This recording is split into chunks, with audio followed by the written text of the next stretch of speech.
वैश्वानर प्राण असं म्हणतात. आणि विश्वरूप अग्नी म्हणजे अग्नीची सर्व रूप, विश्वरूप अग्नी. अग्नीची जेवढी जेवढी रूप आहेत त्याला विश्वरूप अग्नी असं म्हणण्यात आहे. आता विश्व या शब्दाचा अर्थ संस्कृत कोशात त्याचा अर्थ असा आहे सर्व विश्व. म्हणजे अग्नी ही शक्ती आहे आणि शक्ती जरी एकच असली तरी सुद्धा ती विविध रूप धारण करू शकते. विश्वरूप याचा अर्थ सर्व रूप असा अर्थ. आता शक्ती विविध रूप धारण कशी करते? सूर्याची ऊर्जा म्हणजे अग्नी आहे आणि हीच ऊर्जा आपल्याला विद्युत रूपात सुद्धा, विद्युत रूप सुद्धा धारण करू शकते. सूर्य ऊर्जा झाडानं जर हीच ऊर्जा जर लाकडात साठवून ठेवलेली असेल तर ते लाकूड जेव्हा पेटतं त्यावेळेला हीच ऊर्जा अग्नीचं रूप धारण करते. विविध रूप कशी धारण करते? सूर्य ऊर्जा पाहायचं. इतकंच काय, आपल्या शरीरात सुद्धा आपण सूर्यापासून मिळवलेली ऊर्जा जी असते ती अग्नीच आहे, वैश्वानर रूपाने. रोज आपण ती ऊर्जा खर्च करत असतो आणि पुन्हा आपण सूर्याकडून ती परत घेत असतो. तेव्हा जेव्हा आपण अन्न भक्षण करतो त्यावेळी त्यातून आपण सूर्य ऊर्जा घेत असतो. मग पाहिलेलं आहे आपण कोणत्या रूपात? जे काही आपण धान्य खातो, अन्न खातो, त्या वनस्पती ज्या आहेत त्या वनस्पतींनी साठवलेली सूर्य आपण अन्नाद्वारे ग्रहण करतो. म्हणजे ही विविध रूप कशी दिसून आली आपल्याला अग्नीची? सूर्य, विद्युत, अग्नी आणि प्राण ही सगळी अग्नीची विविध रूप आहेत आणि म्हणून त्याला विश्वरूप अग्नी असं इथं मंत्रात म्हणलेलं आहे. सर्वरूप अग्नी. आणि सूर्य हा वैश्वानर प्राण आहे तसा तो विश्वरूप अग्नी आहे.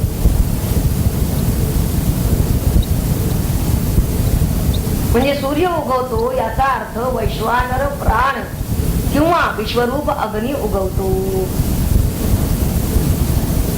असंच ऋग्वेदामध्ये सुद्धा वर्णन केलेलं आहे असं पिपलादमध्ये म्हणतात.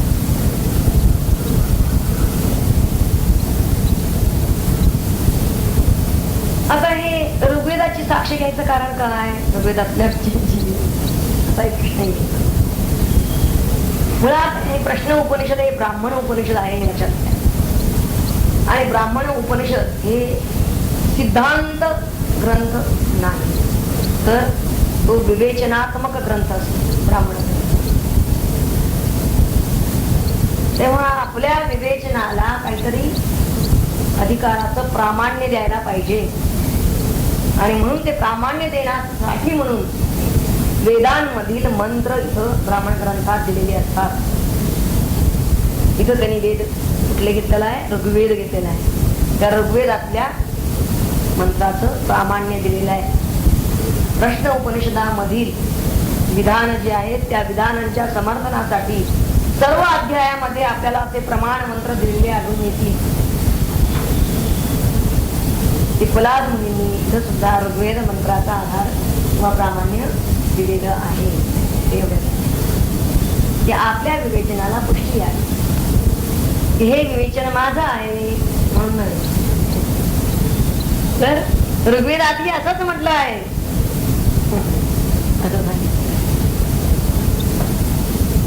आता काय म्हटलेलं आहे ऋग्वेदामध्ये? तो मंत्र पुढचा पाहूया.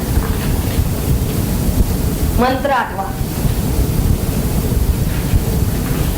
विश्वरूपं हरिणं जातवेदसं परायणं ज्योतिरेकं तपन्तं सहस्ररश्मि शतधा वर्तमानः प्राणः प्रजानामुदयत्येष सूर्य. सूर्याचं वर्णन कसं केलेलं आहे पहा. काय काय विशेषणे लावली आहेत त्याला. हा सूर्य कसा आहे? एषा सूर्य उदयती हे मुख्य वाक्य. हा सूर्य उदय पावतो किंवा उगवतो. हा सूर्य कोण कसा कसा आहे? ते सगळं आधी दिलेलं आहे त्याचं. विश्वरूपम, विश्वरूपम. आता आपण पाहिलं विश्व या शब्दाचा अर्थ सर्व, म्हणजे सर्व रूप किंवा सर्व रूपात्मक जेवढी जेवढी रूप आहेत ती सगळी त्याचीच आहे. विश्व हेच ज्याचं रूप आहे.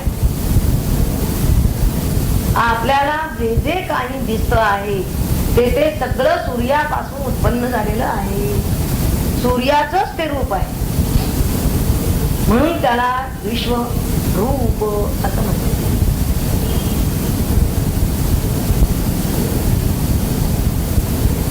सूर्य नसता तर इथलं काही कोणतीही सजीव उत्पन्न होऊ शकली नसती. म्हणून जे जे इथं रूपाला आलेलं आहे ते सगळं सूर्याचं आहे, म्हणून त्याला विश्वरूप असं म्हणतात. हरिणम, हरिणम शब्दाचा अर्थ काय पहा. ज्याला किरण आहेत त्याला हरिणम असं म्हणलं. किरणवान, देदीप्यमान असा त्याचा अर्थ आहे. ज्याला किरण आहे, रश्मी आहे, किंवा जो देदीप्यमान आहे, प्रकाशमान आहे.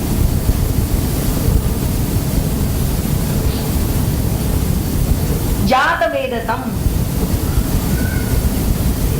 जात वेदत, ज्याच्यापासून ज्ञान उत्पन्न होत तो सर्वज्ञ, किंवा जो सर्व वस्तुजात जाणणारा आहे, सर्व वस्तू मात्राला जाणणारा आहे, त्याला जात वेदस म्हणतात. आणखीन जात वेदसचा अर्थ एक असा आहे की जो जन्मतःच ज्ञानी आहे त्याला जात वेदस म्हणलेला आहे. जो आत्म साक्षात्कारवान आहे त्यालाही जात वेदस असं म्हणलेलं आहे.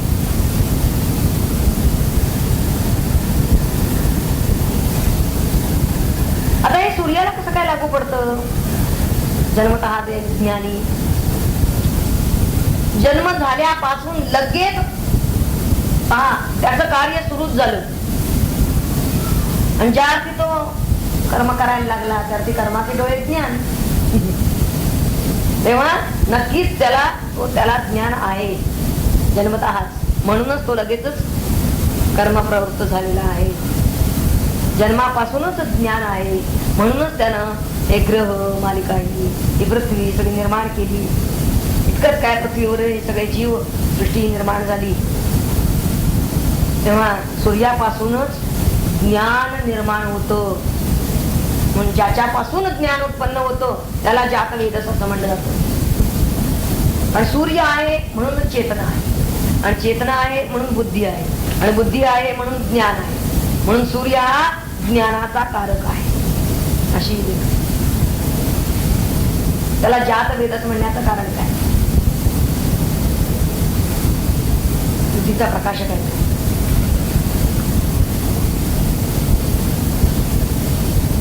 पुढे म्हणलेलं आहे त्यांनी परायणम, परायण परमशक्तीचं अयन. अयन म्हणजे निवासस्थान, अयन निवास किंवा आधार असे दोन्ही अर्थ आहेत. जो सर्वांचं श्रेष्ठ असं परम म्हणजे श्रेष्ठ असं निवास स्थान आहे तो परायण. जो सर्वांचा आश्रय स्थान आहे, सर्वांचा आधार आहे, सर्व प्राणांचा आश्रय आहे, तो परायण.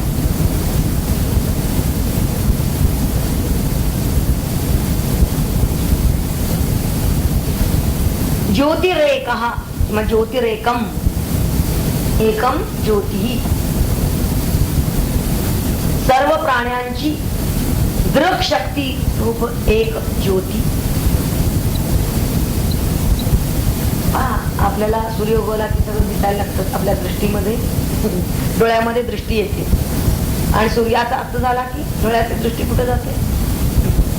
पुन्हा काहीतरी प्रकाश रूप जर आपल्या पुढ्यात असेल विद्युत रूपात सूर्य ऊर्जा तरच आपल्याला दिसणार. म्हणजे आपल्या डोळ्यातील दृष्टी जी दृक शक्ती म्हणतात त्या शक्तिरूप ही जी ज्योती आहे ती ज्योती म्हणजेच हा सूर्य आहे. प्रकाश तत्व आहे ते सर्व प्राणी मात्रांचा तो एक जणू काही अद्वितीय असा चक्षु आहे. म्हणून सर्वांना प्रकाश देणारा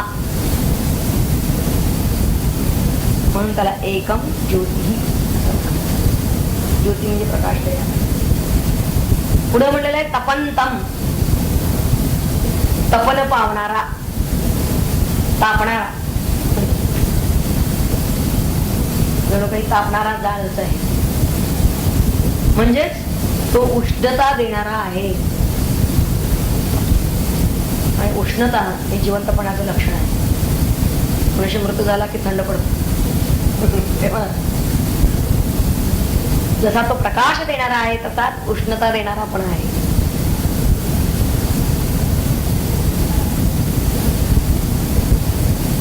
आणि ऊब असल्याशिवाय मनुष्य जगू शकत नाही. सहस्त्र रश्मी, ज्याचे किरण असंख्य म्हणजे हजारो आहेत. हजारो म्हणण्यामध्ये असंख्य सांगायचे असे 1 2 3 4 मोजत 1000 केलेलं नाहीये. तर सहस्त्र म्हणण्याचं कारण सहस्त्र रश्मी म्हणजे हजारो म्हणजेच असंख्य ज्याचे किरण आहे.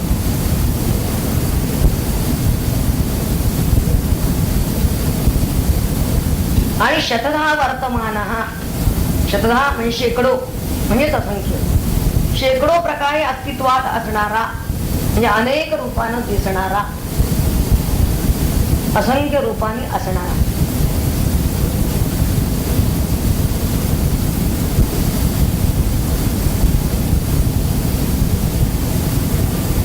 प्रजानाम प्राणः, प्राणी मात्रांचा प्राण असणारा. प्रजानाम प्राण, विश्वाचं जणू काही जीवनच असा. एषा सूर्य, हा सूर्य उदयती, उगवतो.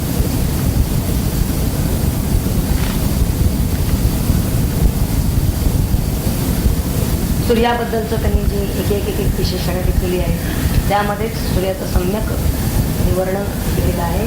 त्याची महत्ता ही आपल्या संपूर्ण जीवनाचा किंबहुना सर्वच विश्वाच्या जीवनाचा हा आधार कसा झालेला आहे सूर्य. किंबहुना त्याच्या विना हे विश्व अस्तित्वात असणारच नाही. अशा तऱ्हेनं त्यांनी त्याचे अनेक त्याचे कंगोरे दाखवलेले आहेत. तऱ्हेतऱ्हेने प्रत्येक विशेषण हे सूर्याचं एक एक महत्त्व सांगणार आहे. आणि या रचेचा आधार फुलादमुनी आपल्या मागच्या मंत्राच्या स्पष्टीकरणासाठी म्हणून त्यांनी घेतलेला आहे की हा विश्वरूप प्राण कसा आहे हे सांगायचं. हा संपूर्ण विश्वाचा हा प्राण कसा आहे, हा वैश्वानर अग्नी कसा आहे हे त्यांना सांगायचं आहे. आणि यासाठी म्हणून त्यांनी हा मंत्र इथं घेतलेला. आता मृदानंद भारत त्यावर काय म्हणतात ते अशी बघूया. मंत्र 6. उदया येता दिवाकर, करी पूर्वेसी भास्वर, दक्षिण पश्चिम उत्तर उजळी साऱ्या दिशांना, मध्यभागी खाली वरी प्रकाशवी स्थाने सारी, आणि सर्वांचा प्राणधारी होतो आपुल्या रश्मी. 7. जीवन सर्व ही सृष्टीचे आहे स्वाधीन सूर्याचे, पृथ्वीवरच्या प्राणाचे धारण होते सूर्यामुळे. जीव जन्मती वाढती फुलताती वनस्पती, झाली असती पृथ्वी ती थंडगोळा सूर्याविणे.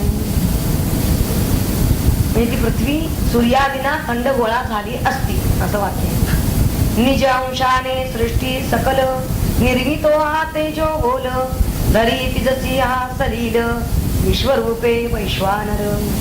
हा साऱ्यांचे जीवन यास्तवयाची म्हणती प्राण, उष्णता मिळते यापासून म्हणून अग्नी आहे.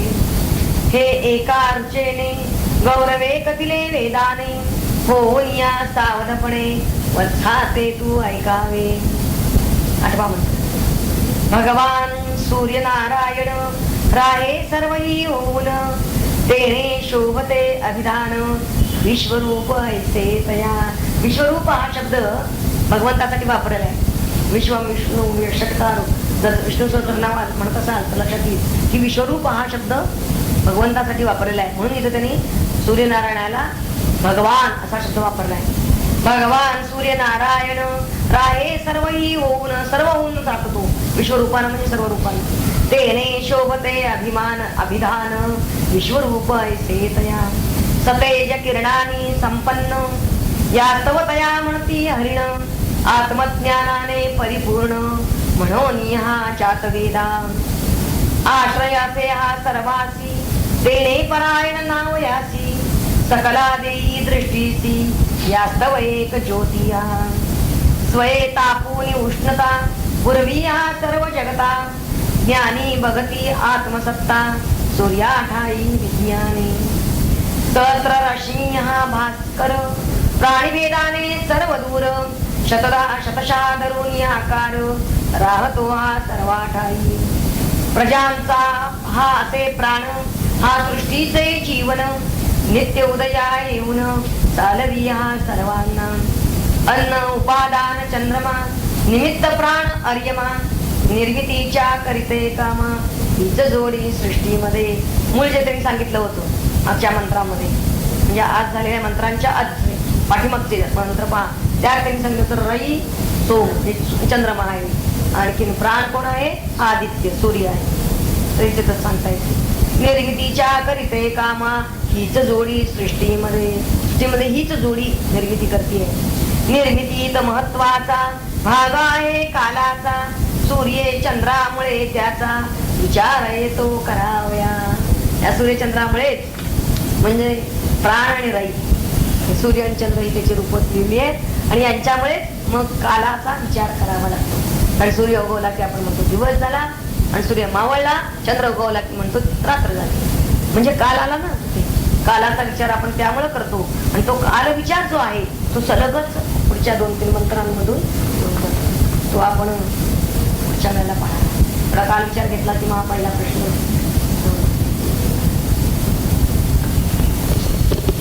कृष्णोपनिषदामधील मंत्र 9 आहे.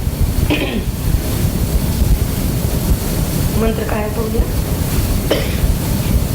संवत्सरो वै प्रजापती तस्या यमी दक्षिणं च उत्तरं च तद्ये हो वै तदिष्टापूर्ते कृतमित्युपासते. ते चांद्रमसमेव लोकमविजयन्ते.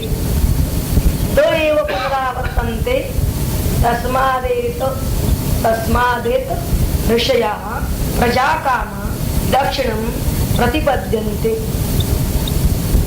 एषः वै रयिर्या पितृयानः. रामवे पाहायला गेलं.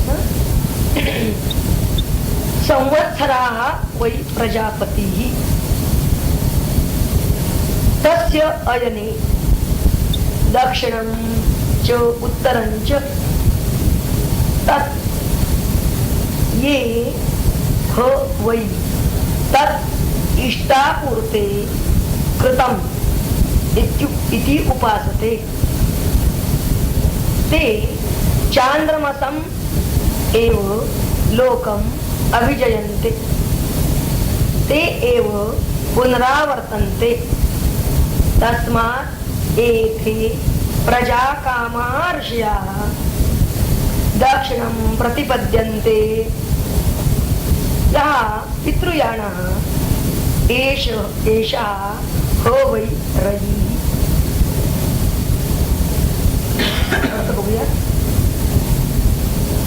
संवत्सरच प्रजापती होय. पहिलं वाक्य.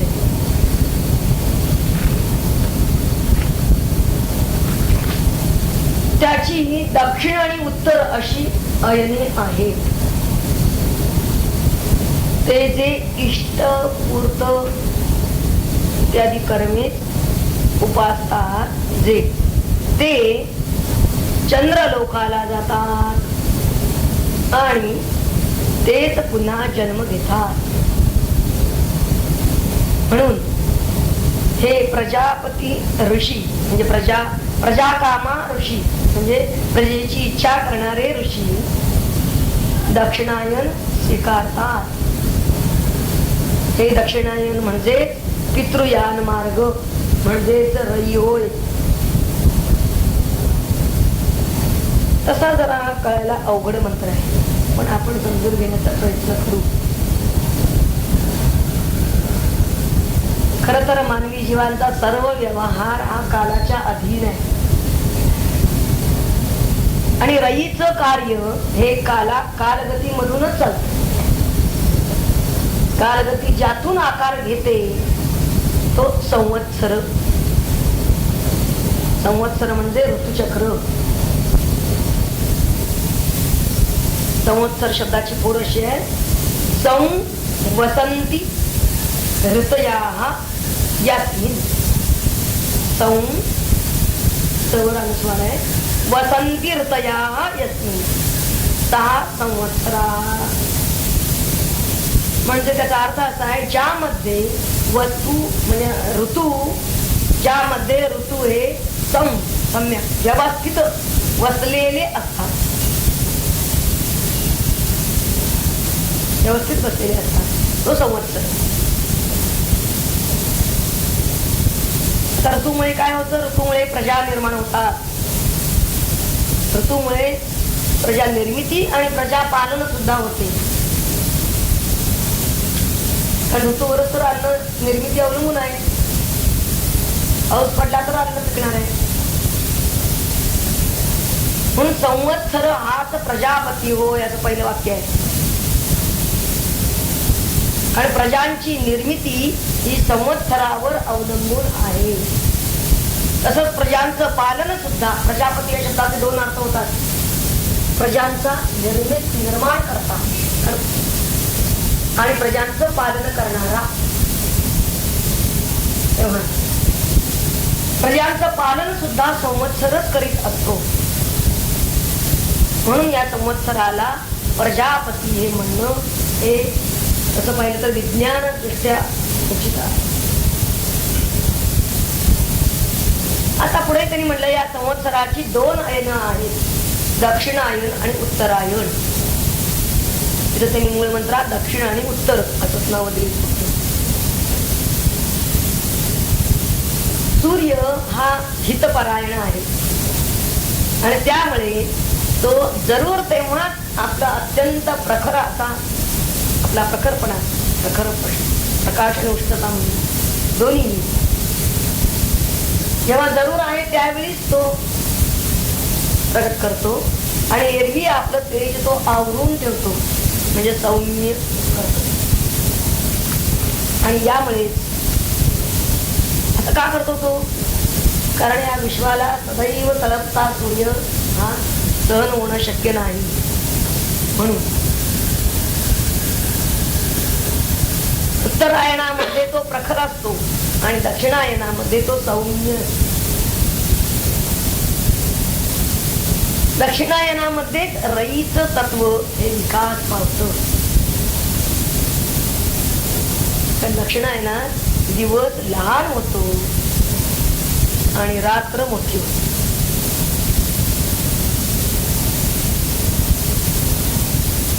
पावसाळा आणि त्यानंतर मग हिवाळा येतो. दक्षिणायनामध्ये हा जो कालावधी आहे यामध्ये पशु पक्ष्यांमध्ये सुद्धा प्रजोत्पत्तीची भावना अधिक असते. तिला हे रईचं तत्व का म्हणलेलं आहे हे लक्षात घ्या. कारण आपल्याला इथं मुख्यत्वे या ऋतूनुसार हे प्रजा निर्मिती आणि प्रजापालन कसं होत असतं हे सांगायचं.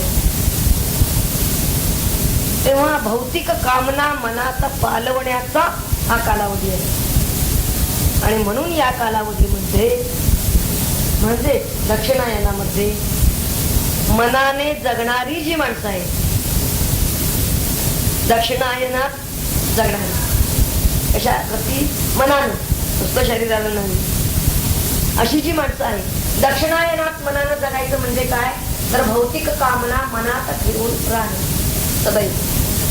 त्याला दक्षिणायनात जगणं म्हणतात. म्हणजे मंत्रामधले शब्द जरी साधे वाटले ना आपल्याला, तरी सुद्धा त्यामागे त्या पिपलाद मुनींना काय सांगायचं त्या शिष्याला हे महत्वाचं आहे. दक्षिणायनामध्ये जगणं म्हणजे बरेच उत्तरायणात जरी असला तरी सुद्धा जर भौतिक कामना ठेवून नाही कामना ठेवून जर जगत असाल उत्तरायणात, तर दक्षिणायनातच जगत आहात. म्हणजे सबंध आयुष्यभर दक्षिणायनातच जगला. जो सबंध आयुष्यभर दक्षिणायनात जगला तो भले उत्तरायणात मेला तरी सुद्धा तो दक्षिणायनातच मेला. त्याचा सूचित अर्थ त्यांचा जो आहे ना तो आपल्याला घ्यायचा आहे, तो शोधूया जरा.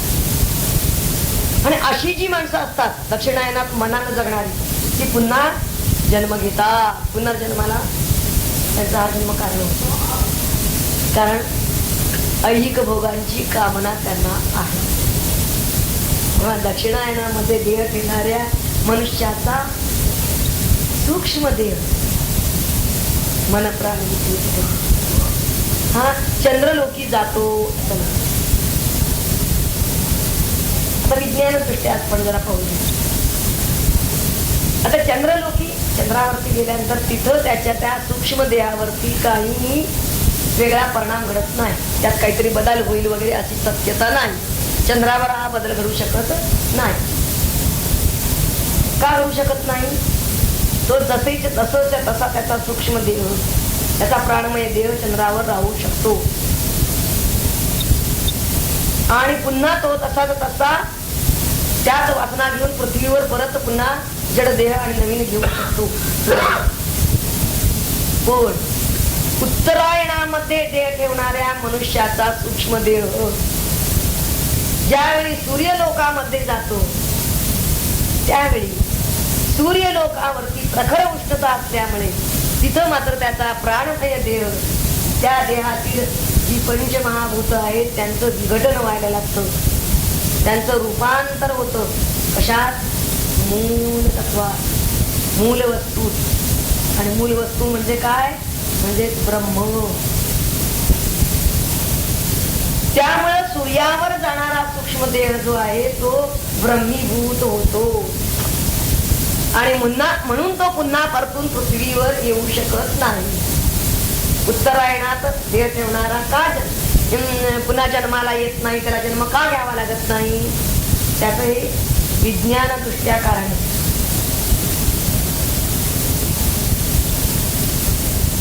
तर दक्षिणायन आणि उत्तरायणाचा कालावधी काय आहे आपल्याला माहित आहे. सामान्यतः 21 जून ते 22 डिसेंबर हे दक्षिणायन मानले जाते आणि 22 डिसेंबर ते 21 जून हे उत्तरायण मानले जाते. कारण या कालामध्ये सूर्य दक्षिणेकडे आणि उत्तरेकडे क्रमाक्रमाने सरकताना दिसतो. आणि ही विभागणी सूर्यगतीवर अवलंबून आहे. त्यामुळे ती विज्ञानाला धरून आहे. तिथे तरी म्हणले प्रजापतीचे 2 विभाग आहेत, दक्षिण आणि उत्तर. आता हे जसे संवत्सर म्हणजे वर्षभराचे विभाग सांगितलेले आहेत, तसेच प्रत्येक दिवसाचे सुद्धा असेच विभाग आहेत. म्हणजे सूर्य उगवला की त्याची मागच्या वेळेला आपण पाहिलेलं आहे सूर्य ऊर्जा मिळायला लागते, म्हणून आपण कार्यरत व्हायला लागतो. याला म्हणतात प्रजापतीचा उत्तर विभाग. आणि सूर्य मावळला की काय होतं? विश्रांती घ्यावी, थांब. प्रजापतीचा दक्षिण विभाग सुरू. म्हणजे इथं रईचं कार्य सुरू झालं. प्राण आणि रई ही जोडी आपण मागच्या वेळी पाहिली. आणि म्हणूनच या कालावधीमध्ये म्हणजे रात्री प्रजोत्पादनाचे कार्य सुरू किंवा ते करावे असं म्हणले.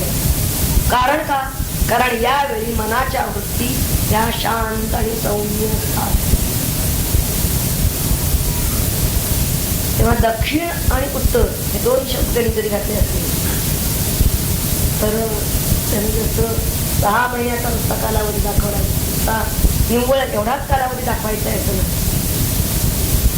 तर दक्षिण आणि उत्तर ह्या मनोवृत्ती आहेत. सौम्य वृत्तीचे जे लोक आहेत त्यांना दक्षिणायनी लोक म्हणतात आणि प्रखर वृत्तीचे तेजस्वी तपस्वी वृत्तीचे जे लोक आहेत त्यांना उत्तरायणी लोक म्हणतात. दक्षिणायनी लोक हे आपल्या ऐहिक इच्छापूर्तीसाठी तप जरी करत असले, ज्ञान मिळवत असले तरी सुद्धा ते त्याचं स्वरूप सौम्य, अघोर तपदेची घोर तप करणार नाही. पण उत्तरायणी लोक हे ब्रह्मज्ञानासारखं प्रखर ज्ञान मिळवायला जातात आणि त्यांचं तप सुद्धा हिमालयात वगैरे जाऊन तप उत्तरायणी तिथे जाऊन.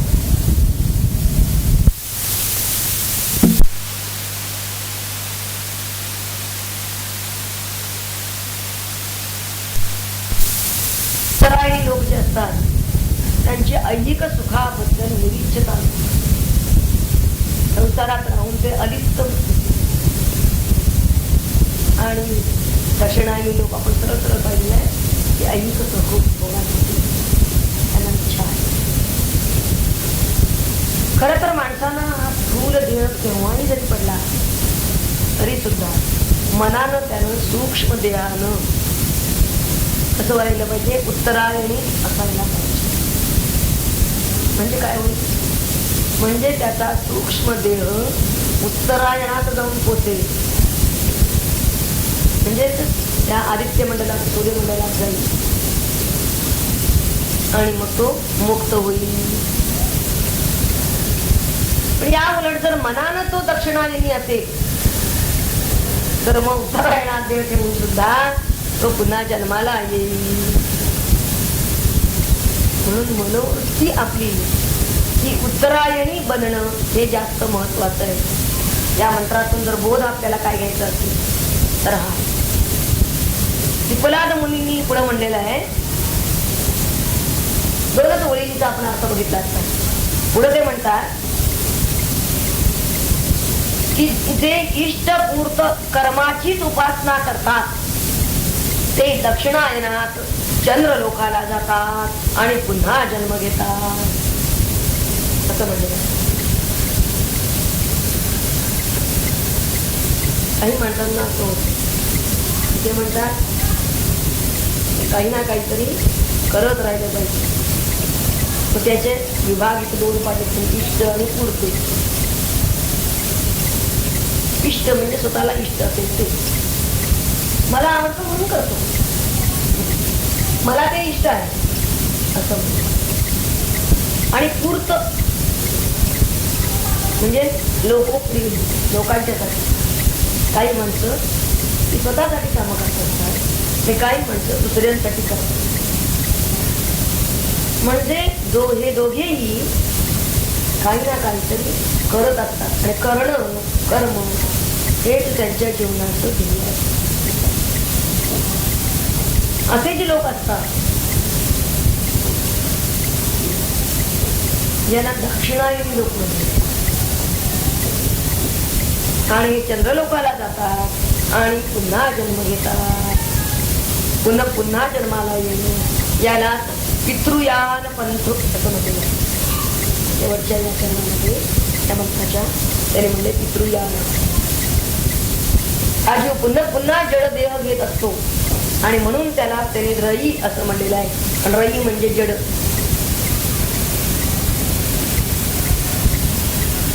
आता ही जी इष्ट आणि पूर्त कर्म आहेत ती कोणती आहेत ते जरा बघूया आपण. इष्ट कर्म म्हणजे काय आणि पूर्त कर्म म्हणजे काय त्याची शास्त्रशुद्ध व्याख्या अशी आहे. अग्निहोत्रम तपः सत्यम वेदानांच अनुपालनम आतिथ्यम वैश्वदेवश्च इष्टम इति अभिधीयते. इष्टकर्माची व्याख्या दिलेली आहे. अग्निहोत्रम तपः सत्यम वेदानां च अनुपालनम आतिथ्यम वैश्वदेवश्च इष्टम इति अभिधीयते. पूर्तकर्म म्हणजे वापी कूप तडागादी देवतायतनानि च अन्न प्रदान प्रदानम आराम पूर्तम इति अभिधीयते वापी कूपतडागादि देवतायतनानि च अन्न प्रदानम आराम पूर्तम इति अभिधीयते. अर्थ बघूया. अग्निहोत्र, तप, सत्य, वेदांचं अध्ययन, आतिथ्य आणि वैश्वदेव या कर्मांना इष्ट कर्म असं म्हणलेलं आहे. जीवाला ती इष्ट आहे, त्याच्या हिताची आहे, त्याच्या कल्याणाची आहे. त्यातून त्याचं उन्नयन होऊ शकेल म्हणून त्याला इष्ट कर्म आहे. वैदिक कर्म जी म्हणजे आता वेदविहित कर्म जी म्हणजे आता ती आहे. त्यानं नित्य अग्निहोत्र करावं, तप आचरावं, सत्य आचरण बोलावं, वेदांचं अध्ययन नित्य करावं, आतिथ्य करावं आणि वैश्वदेव करावं. आता पूर्त कर्म कोणती? वापी, कूप, तडागादी, जलाशय. वापी वीर कुदणे. तुमच्या काही गावामध्ये अशी वीर होती, त्याला शक्य आहे तो वारसा पाटील असतो. कूप आपल्या पूर्वीच्या काही एकत्र कुटुंब पद्धती होती, त्यामुळे आपल्या वाड्या प्रसिद्धी वाड्यामध्ये असायची ती खूप असते. तलाव गावासाठी तलाव बांधले जायचे. तर हे सगळे जी जलाशय तयार करणं आहे पूर्वीच्या काळामध्ये हे लोक करत असत. ज्यांना अशा करायचं लोकोपयोगी उपकारासाठी कामं करायचे अशा ते लोक करत. शिवाय देवालय बांधणं हे सुद्धा लोकोपयोगी कार्य आहे. आणि अन्नदान करणं. पूर्वीच्या काळी नित्य आपापल्या घरी सुद्धा अन्नदान विषय करत असे. रोजचा ब्राह्मण जेवायला चांगले वगैरे, रोजची सवाष्ट चांगले, किंवा रोजचा तो बटू, त्याला काय म्हणतो, मधुकरी घालणे हा भाग वेगळा. रोजचे जेवायला सांगत असते. हे त्यांनी रोजच्या कुमारिका जेव्हा असं हे का ठेवले होते अड्डी? हे असं ठेवण्याचं कारण त्या समाजामध्ये ज्या लोकांना अन्न रोजचं मिळणं कठीण आहे, परिस्थिती नाही, अशा लोकांना आपण जेवायला आपण जर घातलं तर हे त्यांना अन्नदान म्हणून इष्ट, पूर्त आणि कर्म दत्त अशी 3 तऱ्हेची कर्म काही ठिकाणी येतात. दत्त म्हणजे दान करणे. तिथं त्यांनी पूर्त कर्माचं त्या दत्त कर्माला घालून टाकलेलं आहे. दान. बागा तयार करणे थोडं का असणार मनोरंजनासाठी असतो किंवा निसर्गाचं प्रदूषण हे होऊ म्हणून यासाठी ज्या बागाला केला जातात आपल्याला आराम असं शब्दवरती घातलेला आहे. आराम हा शब्द उद्यान म्हणजे जिथं फळं आणि फुलं दोन्ही आहे त्यांच्यासाठी आहे.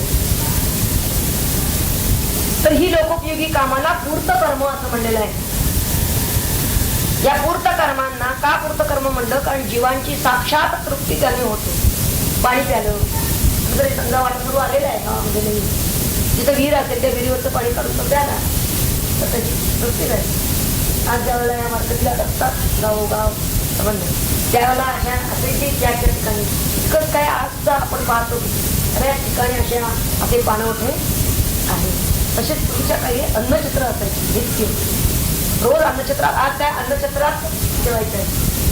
हे जे अशी यात्रेकरू असायचे आता काय झालेलं आहे, हॉटेल निघालेली आहेत, लॉजे आहेत.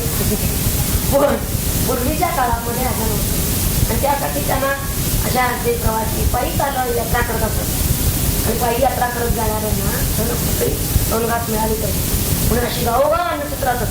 जो गावचा एखादा मोठा जमीनदार असेल तर तो जमीनदार आपल्याला परत उडायचा. पूर्वीच्या काळामध्ये त्यांच्यासारख्या गरजा याही भाज्या वाढलेल्या त्यामुळं अशा करायचं अन्नदान वगैरे सहजरित्या घडत याला पूर्त कर्म म्हणतात. आणि ही इष्ट कर्म ही स्वतःच्या उन्नतीसाठी आहे हे लक्षात. परंतु पूर्त कर्म जे कारण ती त्या त्या व्यक्तीला इष्ट आहे आणि पूर्त कर्म ही समाजाच्या उपयोगासाठी आहे म्हणजे ती समाजाभिमुख आहे आणि ही व्यक्तिगत आहे. इष्ट कर्म. आता ही इष्ट आणि पूर्त कर्म ही दोन्ही कर्म सत्कर्मच आहे. म्हणजे जे काही उपनिषद आपल्याला सांगतो किंवा शास्त्र जे सांगतं ते आपल्याला सब गोष्ट सांगतो. लक्षात घ्यायचं आपण इथं निषिद्ध कर्माबद्दल काहीच बोललेलं नाही, असं करूच नाही मानवानं, हेच त्यांचं म्हणणं आहे. आणि म्हणून त्याबद्दल बोलायचं, जे करायचं नाही त्याच्यावर बोलायचं त्याला, म्हणून ते सत्कर्मच सांगितलेले असते. पण आता या सत्कर्मांचं सत्कर्म केली की कर्म म्हणलं की त्याचं फळ आलं. सत्कर्म केली उत्तम फळ आलं, उत्तम फळ आलं, उत्तम लोकांना त्याला गती आहे. आणि फळ भोगण्यासाठी म्हणून त्याला पुन्हा उत्तम या ठिकाणी जन्म घ्यावा लागणार आहे. उत्तम देहात म्हणा, उत्तम ठिकाणी, उत्तम वडिलांच्या पोटी, उत्तम वंशात, उत्तम क्षेत्रात, अशा तऱ्हेनं त्याला तो पुन्हा देह घ्यावा लागणार आहे. याचा अर्थच असा आहे की इष्ट आणि पूर्त कर्म हेच जीवनाचं सर्वस्व आहे असं मानणारे जी लोक आहेत ते पुन्हा पुन्हा जन्माला येतात. कारण जन्म घेणे लागे वासनेच्या. जोपर्यंत त्यांना प्रार्थना आहे, कामना आहे, तोपर्यंत त्यांना जन्म घ्यावा लागणार आहे. भले ते लोकोपयोगी काम कर्म कितीही करत. कारण अशा व्यक्तीच्या मनात सुद्धा खोलवर कुठेतरी कामनेचा अंतःप्रवाह आपल्याला वाहत असलेला दिसत असतो. म्हणून तर लोक आपल्या नावाच्या पाट्या लावतात ना. नको तरी ती पाठी येऊन टाकली. का असं होतं? कारण हे जे आपण केलं, मी केलं हा भाव, म्हणजे तुम्ही त्या कर्माचं फळ मला नको. आता ती विहीर खोदली आहे, त्याचं पाणी सगळेजण पित आहे. हा काय तिथं कधी एक दिवस त्या विहिरीवर पाणी प्यायला गेलेलं नाही. त्याचं फळ मला नको म्हणून जरी तुम्ही निष्काम बुद्धीनं जरी केलेलं असलं तरी सुद्धा फलाशा सोडली, कर्माचं एक बंधन सोडलं, पण मी केलं हा भाव जो आहे तो आत अंतःकरणात कुठं ना कुठं तरी खोलवर रुजलेला आहे. आणि जोपर्यंत हा मीपणा आहे तोपर्यंत देहावर येणं आहे. पूर्त कर्म सुद्धा त्याला बंधनात का टाकतात आणि केव्हा टाकतात? इष्ट कर्म सुद्धा मीपणानं केली जातात. मी अग्निहोत्र करतो, तो मनुष्य सांगतो आमच्याकडे नित्य अग्निहोत्र, मी वैष्णव करतो. हे जे मी आहे त्याचा हा मीपणा कसा जाईल हे महत्वाचं. परमार्थ करायचा येतो त्यासाठी उपनिषदांचा अभ्यास आपण करायचा येतो त्यासाठी या मीपणा. कारण हाच तर आपल्याला बंधनात टाकतो आहे. कर्मबंधन ज्याला म्हणलेलं आहे, कर्तृत्वाचा मन हरिकर्मबळाचा ययाची नामबंध कर्मासाठी. तेव्हा कर्मबंधनातून आपण कसं सुटू, कसं आपण मोकळं होऊ ते आपण बघायला पाहिजे. आणि म्हणून त्यासाठी पुढचा मंत्र येतो, मंत्र 10 आहे. फार महत्वाचा मंत्र आहे तो आपल्याकडे. अथ उत्तरेण तपसा ब्रह्मचर्येण श्रद्धया विद्यया आत्मानं अन्विष्य आदित्यम अभिजयन्ते. एतद्वै प्राणानाम आयतनम एतत् अमृतम अभयम एतत् परायणम एतत् तस्मात् एतत् परायणम एतत् अस्मान् तस्मात् न पुनरावर्तन्त इत्येष निरोध तदेश श्लोकाः. आधी अन्वय बघूया जरा. अथ उत्तरेण तपसा, अंडरलाईन करून घ्या त्या शब्दांना. तपसा, ब्रह्मचर्येण, श्रद्धया आणि विद्येया या 4 शब्दांना जरा अंडरलाईन करून घ्या. आत्मानं अन्विष्य आदित्यम अभिजयन्ते. एतद्वै प्राणानाम आयतनम एतत् अमृतम अभयम एतत् परायणम एतस्मात्. एतस्मात् तर मगाशी संधी आपल्याला एतस्मात् असा शब्द येतो. न पुनरावर्तन्ते इति एषः निरोधः तदेष श्लोकः. तर मंत्र मोठा आहे, अर्थ बघूया आता. उत्तरायणाने काय होत, आदित्य त्यांनी म्हणले नाही ना, आदित्यम अभिजयंते, आदित्याला प्राप्त होतात. पण ते कोणत्या उपायानं, ते उपाय मध्ये दिलेले आहेत. तपाने, तपसा, ब्रह्मचर्याने, श्रद्धेने, विद्येने म्हणजे ज्ञानाने. हे 4 शब्द आपल्याला किती महत्वाचे आहेत. आणि या 4 शब्दांचं स्पष्टीकरण आपण पुढच्या वेळी पाहणार आहोत. आधी संपूर्ण मंत्राचा अर्थ पाहूया, कारण त्या 4 शब्दांमध्येच तर या सगळी साधना रचलेली आहे. कशा तऱ्हेनं आपण उत्तरायणी व्हायचं मनोवृत्तीने, ते तिथे सांगितलेलं आहे. तेव्हा पुढे ते म्हणतात, आत्म्याला हा मी आहे असं जाणून त्यानं व्हायचंय. आत्मानम अन्विष्य, स्वतःला त्यानं मी आत्मा आहे असं जाणून घ्यायचं आहे. अन्विष्य, त्याचा शोध घ्यायचा आहे, त्यांना स्वतःचा मी कोण याचा शोध घ्यायचा आहे. आणि मग तो आदित्यम अभिजयंती म्हणले ना, अभिजयंती म्हणजे आदित्याला प्राप्त होतात. हे सूर्यरूप सर्व प्राणांचे आयतन आहे. त्याला म्हणले त्यांनी आयतनम, एतद्वै प्राणानाम आयतनम, सर्व प्राणांचे ते आयतन आहे. आणि हेच अमृत म्हणजे अविनाशी, आणि म्हणून हेच अभय म्हणजे भयरहित आहे. चंद्राप्रमाणे याला क्षय वृद्धी नाही, म्हणून याला अभय असं म्हणलेलं आहे. भयरहित म्हणण्याचं कारण कर्माचा अधिकार नसल्यामुळे केवळ उपासना करणाऱ्या जे संन्यासी लोक आहेत त्या लोकांनी आणि उपासनेसह कर्मानुष्ठान करणाऱ्या लोकांची ही परागती आहे. परायणम एतत् परायणम. कुणाच्या बाबतीत हे परायणम परागती, तर या दोघांच्याही उपासनेसह कर्मानुष्ठान करणारे लोक आणि शिवाय केवळ उपासना जे करणारे आहेत असे संन्यासी. जसे दुसरे केवळ कर्म करणारे कर्मठ हे पुन्हा या लोकी येऊन जन्म घेतात, हे आपण मागच्या श्लोकात मंत्रात पाहिलेलं आहे. त्याचप्रमाणे ते आदित्यापासून पुन्हा परत येत नाही. कोण आदित्यापासून परत येत नाही, तर ज्यांची अशी परागती म्हणजे या आदित्य लोकाला जे प्राप्त होतात ते. आणि आदित्य लोकाला प्राप्त ते कसे होतात, तपसा, ब्रह्मचर्येण, श्रद्धया, विद्येया आणि आत्मानं अन्विष्य. हे शेवटचं सुद्धा पाचवं मत होतं, असे ते होतात आदित्य लोकाला प्राप्त होणार. कारण हा आदित्य हा उपासना शून्य मनुष्यांचा निरोध आहे. हाही शब्द आपल्या दृष्टीने अत्यंत महत्वाचा आहे. त्याचा अर्थ काय हेही पाहायचं आहे आपल्याला. आता पुढच्या भागामध्ये त्यांनी म्हणलेलं आहे की त्या प्रजापतीचा मासात्मक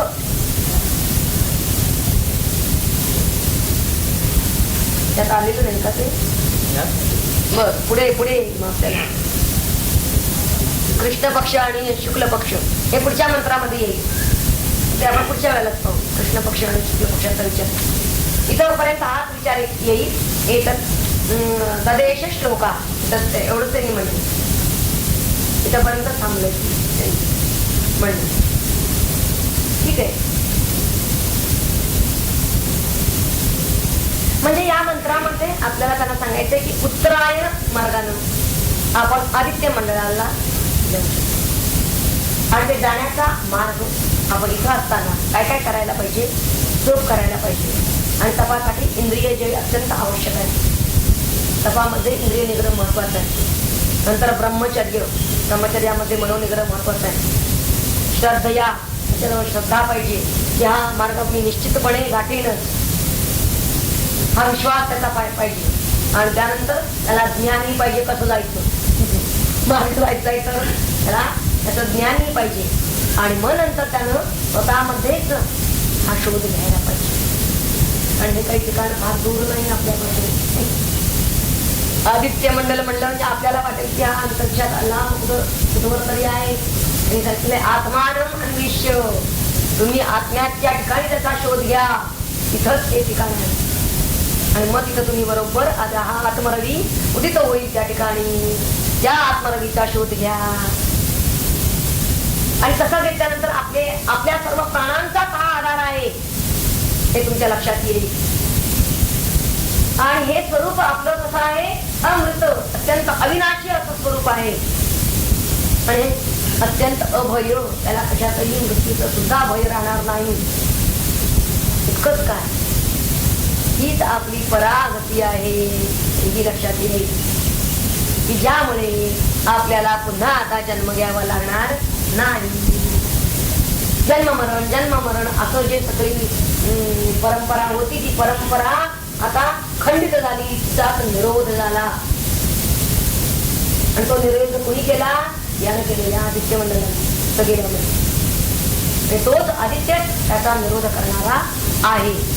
तोच खरा या जन्म मरण परंपरा खंडित करेल असं या मंत्रात सांगितलेलं आहे. आपल्याला जोरदार दोन्ही मंत्रावरची वाचायची आहे. आणि या 10व्या मंत्रावरचं स्पष्टीकरण आपण पुन्हा बघणार आहोत पुढच्या 9वा मंत्र वाचूया. काल हाच प्रजापती संवत्सर रूपे निश्चिती, अयने 2 त्याची असती दक्षिणा आणि उत्तरही. कामदयांच्या अंतरी भोग सुखाची इच्छा धरी, त्या सर्वांना सहाय्यकारी दक्षिणायन होत्री. पुत्र पौत्रादी संतती गृहधनादी संपत्ती, सद्गृहत्वे इच्छिती मानमान्यता लावावी. त्या दृष्टीने इष्टापूर्त आचरताती धरून हेतो, याच्या वेगळे तया प्रत महत्वाचे वाटते ना. वैयक्तिक वा सामाजिक अधिभौतिक अधिदैहिक भोग भोगावे हेच एक ध्येय राही दया पुढे. यापेक्षा प्राप्तव्य काही पारमार्थिक म्हणून नाराही, हे त्या बहुधा कळत नाही वृद्धे नावा मानवेना. काही वेळेला ती नाही कळलं मानवायची असे चांगले ग्रस्त लोक मिळविताती चंद्र लोक. तेही चांगलेच आहेत ते ग्रस्त लोक, मिळवताती चंद्र लोक. कर्म संपता नैमित्तिक पुन्हा येती जन्मापती. भजती इष्टा पुरताती म्हणून येतती हे ऋषी. त्यांना ऋषी म्हणलेलं आहे पिपलाद मुनींनी, हे लक्षात घ्या. चांगलेची तिथे त्याची वागती वा चांगलेची. दक्षिणायने ते जाती चंद्रलोकी सुखावती. नाव तुझे या मार्गाप्रती पितृयान ऐके असे. स्वार्थक लोभी ज्यांची मने, स्वार्थी साधन हिंसा लुबाडणे, हे नरकाचे पाहुणे मार्ग त्यांचा नाही. सुखभोगा इच्छिती मनी परी राहून धर्माचरणी, तया नाही गौरवानी आदरावे चिवरे. सृष्टिक्रमाच्या चक्राप्रत तेही फिरते ते जितात, या तयांच्या ऋणाप्रत नाकारणे योग्य नाही. ऋषी शब्दांनी त्याची मान ऋषया प्रजा कामहा असं मूळ मंत्रामध्ये शब्द आलेला आहे. मग प्रजा कामहा प्रजेची इच्छा करणारे. पुन्हा असंच प्रजापतीबद्दल आपल्याला मुलं नातवंड व्हावी, पतवंड सुद्धा बघायला मिळावी अशी ज्यांची इच्छा आहे त्यांना सुद्धा मग ऋषया का म्हणलेला आहे असं कदाचित आपल्याला वाटेल. तर ते म्हणतात की त्यांनीच हे संपूर्ण समाज हा चालू ठेवलेला आहे. उत्तमपैकी निर्मिती ते करतायत. म्हणजे वेद विहित वेदांच्या आज्ञा पाळून त्यामध्ये व्यवस्थित त्यांचं जे आचरण आहे, हे आचरण पाहून ती इच्छा काही वाईट इच्छा आहे असं त्यांचं म्हणणं नाही. ती सुद्धा चांगलीच इच्छा आहे म्हणून त्यांनी म्हणलेलं आहे यांना ऋषी. ऋषी शब्दांनी त्याची मान पिपलाद देती जाणून, असो मार्ग तो जो पितृयान रही असे त्या जाणावे. या मार्गाने शेवटी अशाच मार्गात पडून पडून काय होईल शेवटी? हा मार्ग जाईल कुठे? चक्रा गोल गोल गोल गोल फिरून फिरून फिरून शेवटी काय होणार आहे? आहे तिथंच राहणार. त्या मनुष्याला त्या चक्रातून बाहेर नाही पडता येणार. बाहेर पडायचं असेल तर त्याच्यासाठी उत्तर मार्ग आहे. पाऊस पडे दक्षिणायनी धनधान्यानी बरे अवनी अन्न समृद्धी लक्ष्मी रई म्हणणे शोभते तया शोभे तया. पुढचा म्हटला जाणते जे निष्कामपणे शोधिती आत्म्या कारणे. आता यांना जाणते म्हणलं हे खरे शाणे आहे आणि आहेत मुळात कसे निष्काम आहे. त्यांना काही इच्छा नाही त्याचं व्हावं तसं व्हावं. ऐका कोणत्याही भोगांची इच्छा नाही. शोधिती आत्म्या कारणे त्यांना आत्मशोध घ्यायचा आहे. केवळ कर्तव्य भावावेळी कर्मी लोभ नाही दया. करायचे आहे कर्म वेदांच्या आज्ञा आहेत ना ईश्वरांच्या त्या आज्ञा आहेत म्हणून करायचे. कर्म जे काही करतात ते केवळ त्यामध्ये लोभ काही नाही. त्यातून काही मिळावं म्हणून करत नाही. तप श्रद्धा ब्रह्मचर्य साधनेचे जे हृदय त्यांचा घेऊन आश्रय वर्तती जे निष्ठेने. ईशाटाई ज्यांची भक्ती दीनाविषयी सहानुभूती परोपकारी यथाशक्ती राबविती देहात दे. आत्मज्ञान बळावरी वरती सूर्यलोकाची जे ते जाती येतोनिया पुनरावृत्ती जीवा भोगणे लागेना. सूर्यलोक हाची जाण असे प्राणाची अधिष्ठान हाची अमृत अभय पूर्ण परमसाध्य जे देहाची प्राप्ती आदित्य लोकाची परमगती हा जीवाची जेथे पोचता मृत्यूची भीती पुन्हा उरतेना. वर्ष प्राण सूर्याप्रती आत्मरूप जे पावती सूर्यमंडलाते भिजून जाती भेदवादी सकामना. हे सकाम नाही. सूर्यलोकी म्हणजे आधी मुळात निष्काम असणं हे तर आधी आहे त्यांच्या ठिकाणी पण केवळ निष्कामतेनं होत नाही तर तितकंच ते निर्विमान सुद्धा ते महत्वाचं. सूर्यलोकी मुक्त होणे चंद्रलोकी परत येणे जन्मजरादी भोगणे निर्बंधा निश्चयाचा. जणू सकामा करिता ते कालचक्र फेरे घेते. सकाम जो आहे त्याच्यासाठी कालचक्र करत बसले करीतो त्याच्या वर्णनाचे थोडके तुझ्यासाठी. मग ती कालचक्र सांगताना मग ते कशा तऱ्हेनं फिरतो कृष्ण पक्ष पुढे मंत्र 10वा. अथोत्तरेण तपसा ब्रह्मचर्येण श्रद्धया विद्यया आत्मानमन्विष्य आदित्यम अविजयन्ते.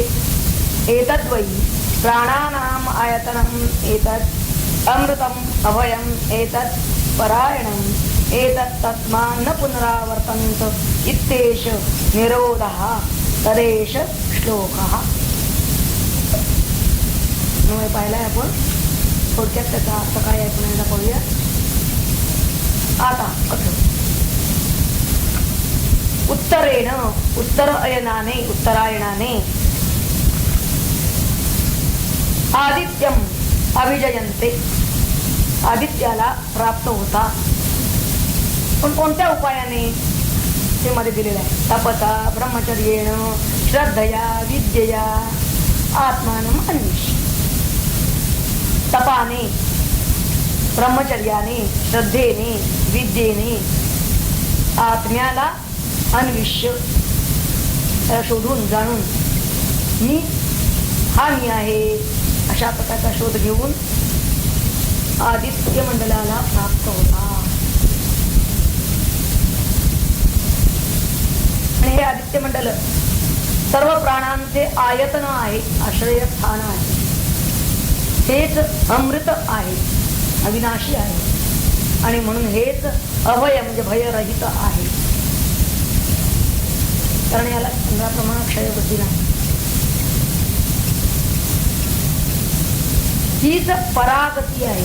परायण असं म्हणलं आहे. कुणाची तर कर्माचा अधिकार नसल्यामुळे जे कर्म संन्यास ज्यांनी घेतलेला आहे असे ते केवळ उपासना मार्ग करणे संन्यास आणि उपासनेसह कर्मानुष्ठान करणारे लोक या सर्वांची ही परागती आहे.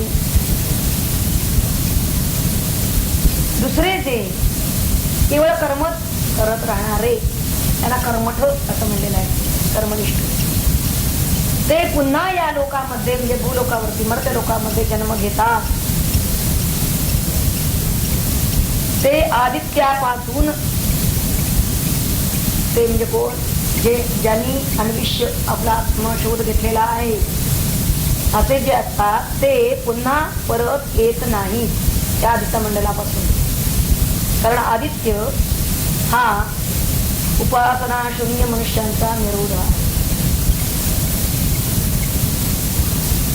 म्हणले निरोध म्हणजे असतात जे शहाणे नसतात, जे मूर्ख असतात, ते या आदित्य मंडलापासून, या अमृतस्थानापासून निरुद्ध झालेले असतात. निरुद्ध झालेले असतात म्हणजे त्यांना तो प्रतिबंध, निरोध म्हणजे प्रतिबंध. ते आदित्याला म्हणजे आत्म्याला प्राप्त होत नाही. आणि म्हणून तो कालात्मा संवत्सर, अविद्वान म्हणजे जे मूर्ख लोक आहेत त्या माणसांचा तो निरोध आहे, म्हणजे प्रतिबंध आहे. हा शब्दशः अर्थ झाला आहे. आता थोडं आपण याचं स्पष्टीकरण बघूया. यानुसार आपल्याला यातून काय बोध घ्यायचं आहे. आपल्याला जन्म मरण परंपरा खंडित व्हायला पाहिजे.